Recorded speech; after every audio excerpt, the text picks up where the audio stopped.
Dolly Parton showed up to some football game, and she was dressed like a Dallas Cowboys cheerleader. And she was wearing her, short shorts and her highly cropped shirt, and she did a performance. And Dolly Parton is 77 years old. And if you look at it, she looks good. But I don't think anyone says Dolly looks bad. They might say this is disordered because Dolly Parton is 77 years old. 77-year-olds should not be dressed like this. They should not be dancing like this. And so that's disordered. But also Dolly Parton is a kind of beloved figure. Even conservatives love Dolly. She's not one of these radical leftists. So what are we, conservatives, concerned with order and propriety and etiquette and, gracefully aging and family values? And what are we to think about Dolly's performance? Here's my take. Dolly Parton is a unique case, exempted from all rules of etiquette. And that's that. I am not denying that 77-year-old women should not dress like that. I am not denying family values and proper aesthetic sensibilities and the good, the true, and the beautiful. I'm not denying any of those things. I am not being hypocritical, I think, by making an exception for Dolly Parton. In fact, I think I'm articulating a much more conservative point, which is that exceptions prove rules, and rules have exceptions. That's the way it works. This is true in politics and philosophy and theology. Modern libs want everything to be really clear and have really clinical, regimented rules so that you can understand the universe in 5 bullet point manifestos on the back of a napkin. Nope, that's not how it works. And Dolly Parton, one of the other great contributions, among many that she's made to this country, she's proven that point.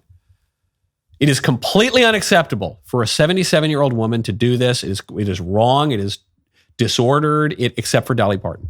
Dolly Parton, she gets to break the rules. That's how it goes. Joe Biden has a novel theory on how war broke out in the Middle East. As you know, we know the timeline. October 7th, Hamas leads a pogrom against Jews in Israel, takes a bunch of hostages, kills well over 1,000 civilians, rapes, kills, pillages, and burns. Horrific terror attack. Then the State of Israel responds by bombing Gaza, by leading a ground invasion into Gaza. Then there's a ceasefire. The ceasefire seems to be going okay as of the airing of this show today. Hamas releasing some of the hostages in exchange for a temporary ceasefire from Israel. Joe Biden says, no. What that timeline is missing is why Hamas had the terror attack in the first place. And the reason is, you see, no one knows this, Joe Biden was about to bring peace to the Middle East. I cannot prove what I'm about to say, but I believe one of the reasons why Hamas struck when they did was they knew that I was working very closely with the Saudis and others in the region to bring peace to the region by having recognition of Israel and Israel's right to exist. You may recall when we did the G20 about a little while ago, I was able to get a resolution, a statement passed through there saying we're going to build a railroad from Riyadh all the way through the Middle East into Saudi Arabia, Israel, et cetera, and all the way up to Europe. Not the railroad, but it would be an underground pipeline and then railroad. But can you pause it right there for a second? Hold on. Before he goes on, I just want to make clear. He says he was going to build a railroad from Riyadh all the way to Saudi Arabia.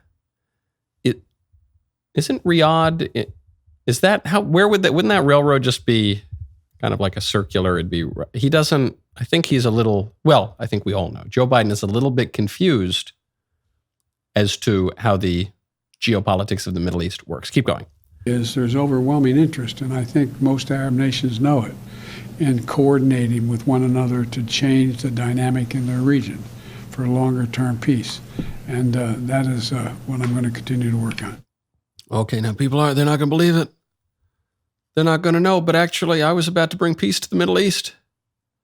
That's why people aren't going to believe it, but that's what it was. That's the ticket. Yeah, that's the ticket. Donald Trump, the last president, brought peace to the Middle East. There were no new Middle Eastern wars, dragging the United States into further conflict that broke out under his watch. Actually, what they got was a peace deal between Saudi Arabia and Israel.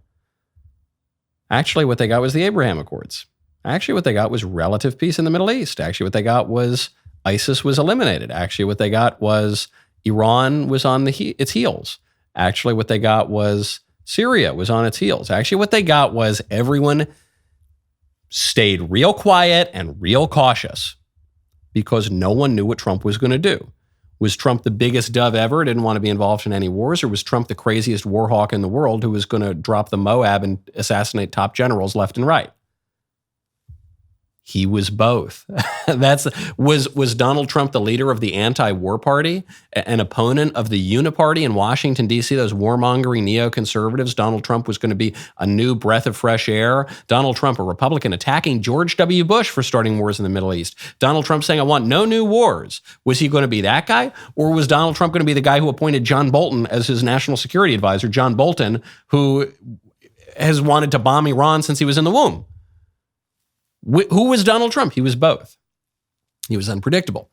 And his foreign policy led to relative peace in the Middle East.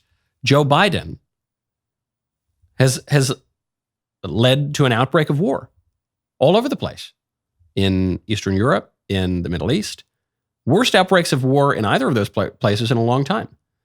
And so how does Biden explain it? I was just in New York over the weekend. Biden is like, I think Family Guy made this point once. Biden is like an Italian guy in a hypothetical situation. Now, listen here. Listen, if I had been there in the situation you're describing, what I would have done. You wouldn't believe what I would have done. I would have done this, that, and the other thing. But it's always hypothetical. What did you do? It has to be hypothetical for Biden because he's failed. It doesn't have to be hypothetical for Trump because he did it. Yes, but listen here, fellas. I can't do a New York Italian Joe Biden. Listen, people aren't going to believe it, but what I would have done, come on, Jack, what I would have done had I been able to do the thing that I wanted to do I would have brought total peace in the Middle East. Listen, Jack, if my aunt had testicles, she'd have been my uncle. Listen here, pal, if my grandma had wheels, she'd be a wagon. All right, Jack? Exactly. In the hypothetical world in which the premises of the left are correct, then things would work out peachy. But the world is different from the way the libs believe the world is. And that's why the conservative policy works a lot better. Man, what a great clip that was. Now, hey, hold up. Ring that bell. Subscribe to the Michael Knowles YouTube channel. We'll see you next time.